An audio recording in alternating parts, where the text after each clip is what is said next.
Hello दोस्तों, कैसे हैं? उम्मीद करते हैं आप लोग ठीक ही होंगे। रही बात आप लोग का एग्ज़ाम अभी चल रहा है, बिहार डीएलएड एग्ज़ाम चल रहा है, तो उनका एनालिसिस लेकर आ चुके हैं। जो 2 अप्रैल को जो एग्ज़ाम हुआ है फर्स्ट शिफ्ट में, वो सभी क्वेश्चन लेकर आ गए हैं, जिसमें आपको हिंदी से, जीके से और थोड़ा बहुत मैथ का भी क्वेश्चन आपको देखने को मिलेगा और साइंस से भी क्वेश्चन है। तो मैं चारों विषय क्वेश्चन लेकर आ गया हूँ। वो सभी क्वेश्चन जो आपके एग्ज़ाम में पूछा हुआ है और ये सब क्वेश्चन आप ही लोग के द्वारा जो है सेंड किया गया है।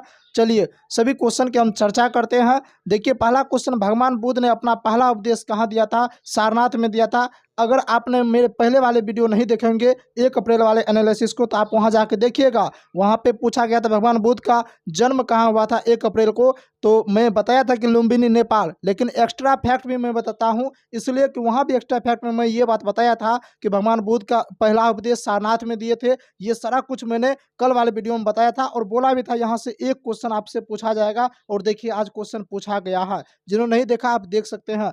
चलिए, इनका जन्म 563 ईस्वी पूर्व में हुआ था। महात्मा बुद्ध ज्ञान की प्राप्ति बोध गया में हुआ था। इन्हें सबसे ज्यादा उपदेश पूछा श्रावस्ती। अभी भी इस सारे पॉइंट को आपको याद कर लेना है, फिर एक ना एक क्वेश्चन आपके शिफ्ट में देखने को मिलेगा।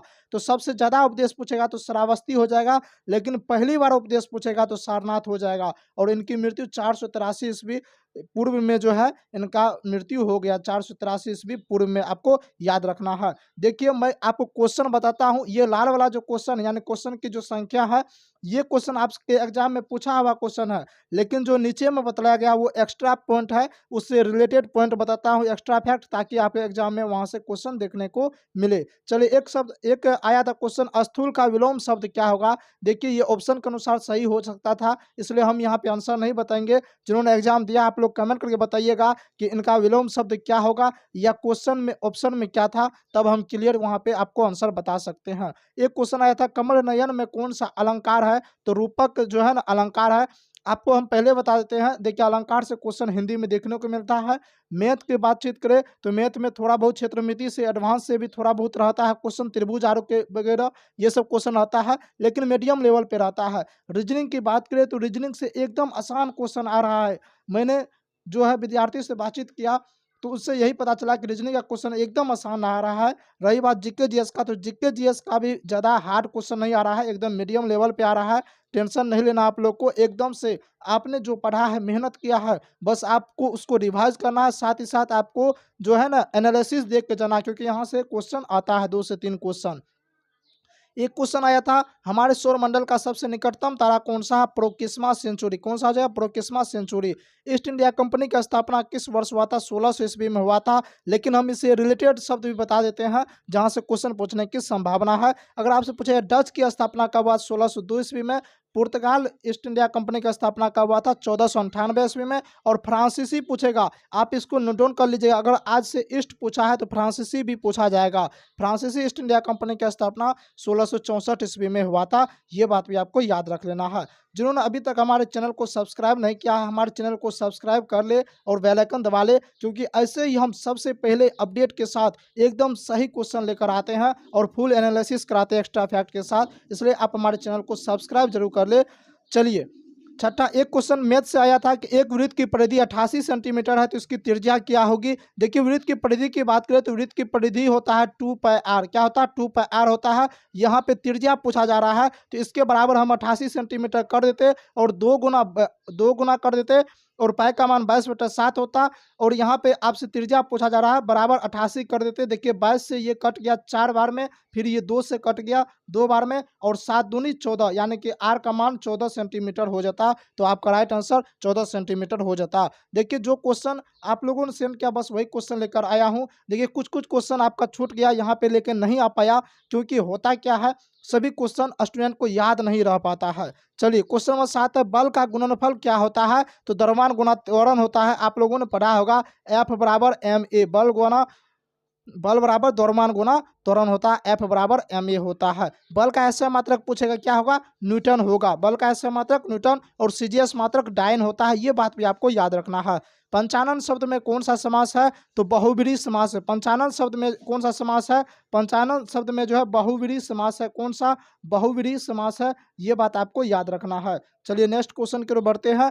अम्ल वर्षा क्यों होती है? देखिए अम्ल वर्षा का जो कारण है, मुख्य कारण, वो सल्फर डाइऑक्साइड और नाइट्रस ऑक्साइड है। क्या है? सल्फर डाइऑक्साइड और नाइट्रस ऑक्साइड है। अब आपके ऑप्शन में क्या था या वाक्य में था, किस टाइप का था, उसके अकॉर्डिंग आपको सही करना था। रही बात अम्लराज का, देखिए अम्लराज जिसे एक्वेरेजिया भी कहा जाता है इंग्लिश में, अम्लराज जो है हाइड्रोक्लोरिक अम्ल यानी कि HCl और सल्फ्यूरिक अम्ल का जो मिश्रण होता है और ये 3:1 में मिलाया जाता है। ये बात भी आपको याद रखना है, कहीं ना कहीं यहाँ से क्वेश्चन पूछा जा सकता है।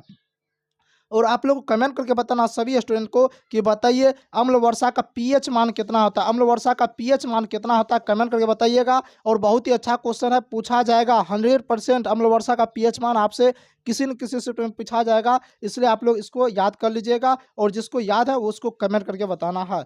चूहा मारने का जहर किस रासायनिक पदार्थ से बनता है? तो पोटेशियम साइनाइड भी मिलाया जाता है या जिंक ऑक्साइड भी मिलाया जाता है। अब आपके ऑप्शन में जो था उसको टिक करना था।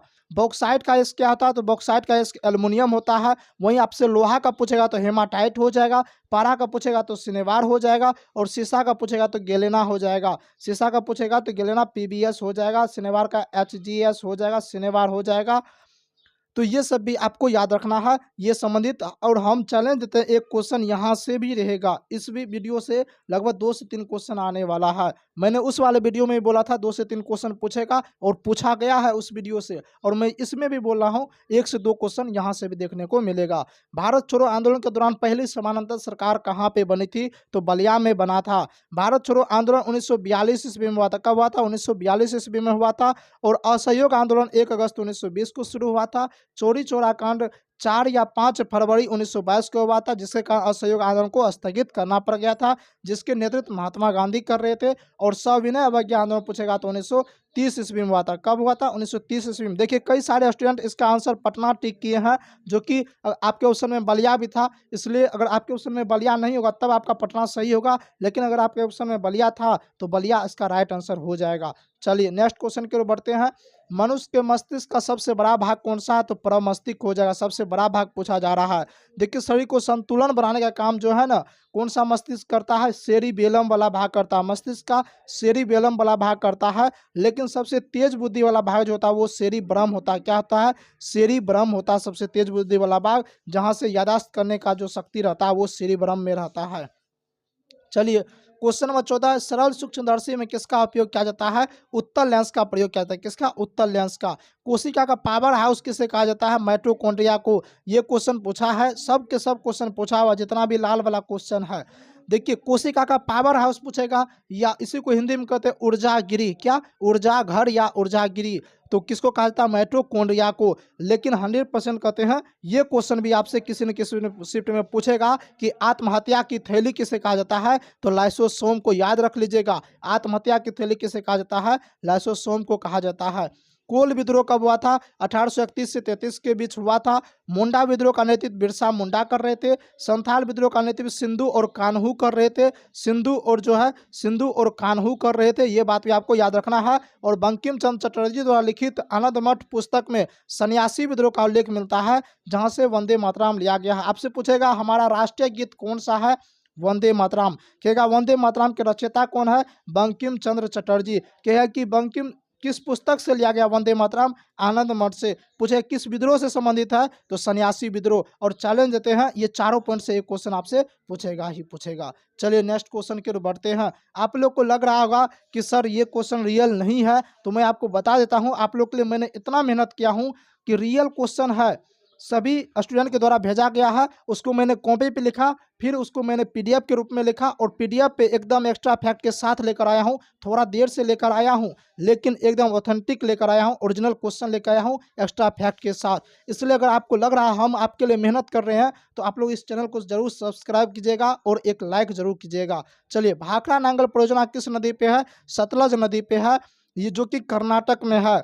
455 मीटर, कितना, सॉरी ये सब नहीं है, भाखड़ा नांगल परियोजना पूछेगा किस नदी पे है, सतलज नदी पे है, ये बात आपको याद रखना है। रामगंगा परियोजना पूछेगा उत्तर प्रदेश में है। और हीराकुंड बांध पूछेगा महानदी पे, इसको नोट डाउन कर लीजिएगा। हीराकुंड बांध पूछेगा तो महानदी पे बना हुआ है। धुआंधार जलप्रपात नर्मदा नदी पे, और दूधधारा जलप्रपात मांडवी नदी पे, जो कि गोवा राज्य में है, ये भी आपको याद रखना है। भारत की सबसे बड़ी जलप्रपात कौन सी है, कुंचिकल जलप्रपात। कौन सी है, कुंचिकल जलप्रपात है, जो कि कर्नाटक में है। और इसकी ऊंचाई 455 मीटर, कितना, 455 मीटर है, ये बात भी आपको याद रखना है। पहला जल विद्युत संयंत्र कहाँ लगाया गया था, पश्चिम बंगाल में लगाया गया था।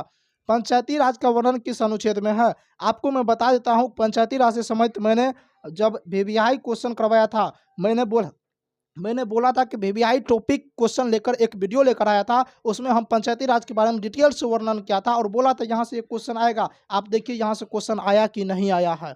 तो अगर आपसे आज फिर बता रहा हूँ 5 पॉइंट पंचायती राज से, वहाँ से क्वेश्चन फिर आएगा। पूछेगा पंचायती राज का वर्णन किस अनुच्छेद में है, तो अनुच्छेद 40 टिक करना है। कहेगा किस तत्व में है, तो राज का नीति निर्देशक तत्व में। किस में, राज का नीति निर्देशक तत्व में। पूछेगा किस भाग में है, अगर आपसे भाग पूछेगा तो भाग 9 में है। कौन सा, भाग 9 में है। और अनुसूची पूछेगा, अगर आपसे पूछेगा अनुसूची, किस अनुसूची में पंचायती राज का वर्णन किया गया है, तो 11वीं अनुसूची। किसमें, 11वीं अनुसूची। किसमें, जिसमें 29 विषय का उल्लेख किया गया। कितना, 29 विषय का उल्लेख किया गया 11वीं अनुसूची में। कहेगा इसका जो है ना संबंध किस संशोधन से है, 73वां संविधान संशोधन। कितना, 73वां संविधान संशोधन से इसका संबंध है। ये सब बात आपको याद रखना है। और फिर हम चैलेंज देते हैं, ये पांचों पॉइंट में से एक पॉइंट आएगा। क्या, पंचायती राज का वर्णन किस अनुच्छेद पूछेगा, अनुच्छेद 40 भाग 9। अनुसूची पूछेगा 11वीं अनुसूची, कितना विषय, 29 विषय। अगर आपसे पूछेगा कौन सा संशोधन, 73वां संविधान संशोधन। चलिए, और एक पूछेगा किस तत्व में है, तो राज का नीति निर्देशक तत्व में। इतना क्वेश्चन तो पूछेगा ही पूछेगा। चलिए नेक्स्ट क्वेश्चन है, सबसे अच्छा कोयला कौन सा है, एंथ्रासाइट हो जाएगा। भारत का सबसे ज्यादा कोयला भंडारण झारखंड में है। बिहार का लिंगानुपात पूछा गया था, 938 था। और बिहार का जनसंख्या घनत्व कितना है, तो 1106 हो जाएगा। कितना, 1106 हो जाएगा। और एक क्वेश्चन मैथ से ये भी आया था, 28 सेंटीमीटर व्यास वाले गोला का आयतन। देखिए गोला का आयतन क्या होता है, 4/3 पाई आर क्यू होता है। 4/3 पाई आर क्यू होता है। तो बनाने का सिंपल से फंडा, 4/3 कर देंगे, पाई का मान 22/7 इंक्लूड कर देंगे। और आर का मान, यहाँ देखिए व्यास पूछा जा रहा है और व्यास का वैल्यू 28 दिया है। तो आप अनुमान लगाइए कि त्रिज्या क्या होगा। त्रिज्या जो है ना व्यास का आधा होता है, त्रिज्या व्यास का आधा होता है। 28/2 यानी कि 14 हो जाएगा। और 14 का क्यू यानी कि 3 बार 14 को यहाँ पे लिख देना है। 3 बार 14 लिख देना है। और यहाँ से ये कट गया, 2 हो गया। उसके बाद आपको इस तरह से सबको आपको गुना कर लेना है। आप इसको जो है सॉल्व कर लीजिएगा, आपका आंसर निकल के आ जाएगा। ये क्वेश्चन मैथ से पूछा गया था, आप देख सकते हैं। देखिए एक दो क्वेश्चन मैथ का भी इसलिए बताते हैं ताकि जो है ना आपको अनुमान लग सके कहाँ कहाँ से क्वेश्चन पूछा जा रहा है, किस टाइप से क्वेश्चन पूछा जा रहा है। और रही बात, जितना आप लोग सेंड करते हैं बस उतना ही क्वेश्चन हम इंक्लूड कर पाते हैं। जो भी विद्यार्थी और कोई क्वेश्चन छूट गया तो आप कमेंट करके बताइएगा। और जिनका एग्जाम नहीं हुआ है आप लोग शेयर कीजिएगा इस वीडियो को, और बढ़िया से आप लोग याद कर लीजिएगा इस टॉपिक को। चलिए मिलते हैं अब नेक्स्ट क्लास में, तब तक के लिए जय हिंद।